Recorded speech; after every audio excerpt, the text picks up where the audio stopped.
Hello viewers, you welcome to another news hour on Jamano Media and Products. We first begin with our headlines. Fabakary Tombong Jatta tweeted for Speaker. April 10th, 11 victims renew their demands for justice. Serekunda West Member of Parliament promises to table law that will stabilize price for commodities. Those were the headlines. We will now have the news in detail.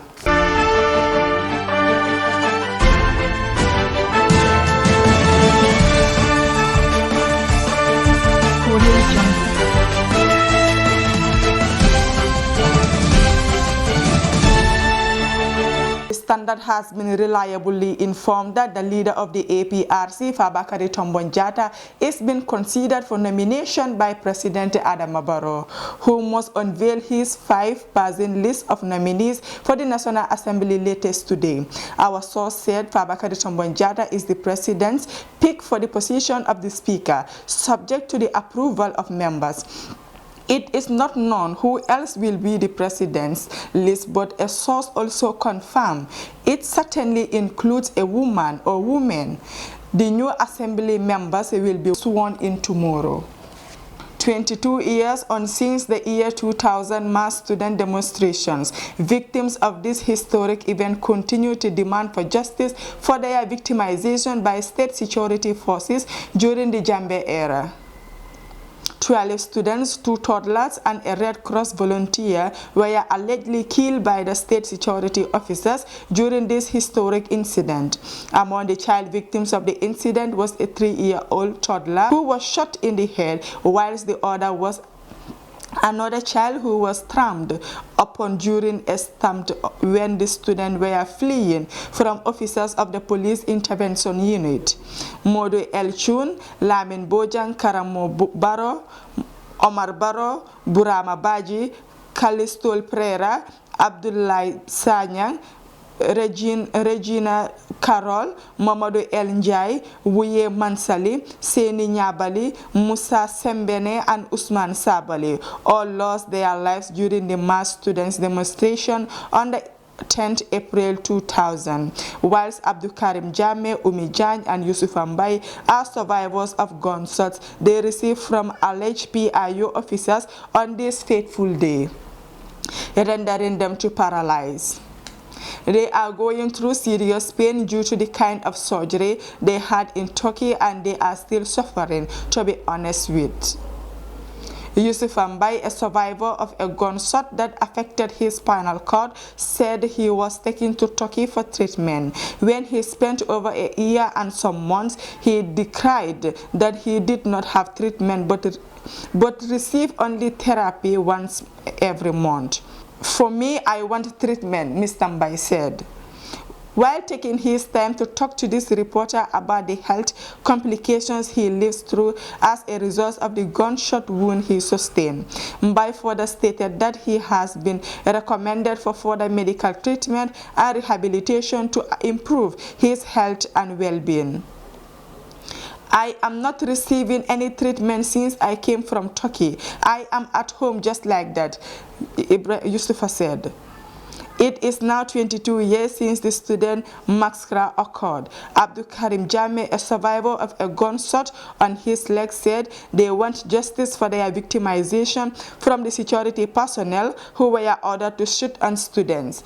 Abdul Karim Jame, together with several other students, took to the streets in the year 2000 to show solidarity to their 2 colleagues whose rights were violated by paramilitary personnel and firefighters. Ibrahim Bari was allegedly tortured by personnel of the Gambia Fire and Rescue Services. It is alleged that Bari's death was linked to his torture by the firefighters. Bintamane was allegedly raped by the paramilitary. Both Mane and Barry were students at the time. Their rights were violated by the security operatives. Jame has been vocal in the past and current regimes, calling for justice for their victimization. Jame said the change in 2016 brought an end to the brutal regime that victimized them, but could not still deliver them justice after more than 5 years in power. We want justice. We have been suffering for so long, Jame said. He continued to say the current government in 2016 used the state of human rights violation in their campaign and promised that there will be justice for them. He remarked that the Public Order Act and the Indemnity Act should both be repealed. Jammeh said for 5 years, survivors of the students' demonstration have been calling on government to declare April 10th and 11th as a public and a school holiday. He expressed discontent in the way their matter is being handled by the government, saying he is resolute to demand justice for all victims and survivors of April 10th, like he was doing in the past repressive regime. They cannot silence me and my colleague survivors unless and until justice is done and seems to be done, Jammeh continued to say. He said the National Assembly elections could have been postponed because it fell on April 9, which was a day before the commemoration of April 10th, and described April 10 and 11 as the most brutal days for the country. The victims call on the government of President Adama Barrow to fully implement the Defunct Truth Reconciliation and the Reparations Commission's TRRC recommendations as they renew their call for justice. Honorable Madi Cisse, the re-elected National Assembly member for Serekunda West constituency under the ticket of the United Democratic Party, has promised to table a law that will help stabilize high cost of basic commodities, especially staple food, at the National Assembly. The journalist politician thanked the electorate of Serekunda West and the United Democratic Party for his narrow victory, adding he has changed strategy to get him re-elected to the National Assembly. He thanked the people of Serekunda for their trust to re-elect him to the National Assembly. He feels so happy for the victory and win for the hope and trust the people of Serekunda have in him. If he compared the two, he will say the election in 2017 was not a tough contest, and he could call that a virgin land, which was his first contest in the political field, and the strategy he applied 2017 was different from the strategy he applied in the 2022 elections, he claimed.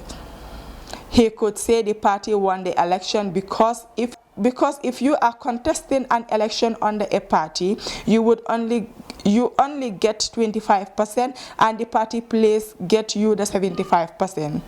He wants to see the living standards of Gambia smooth, and this can happen by passing legislative law.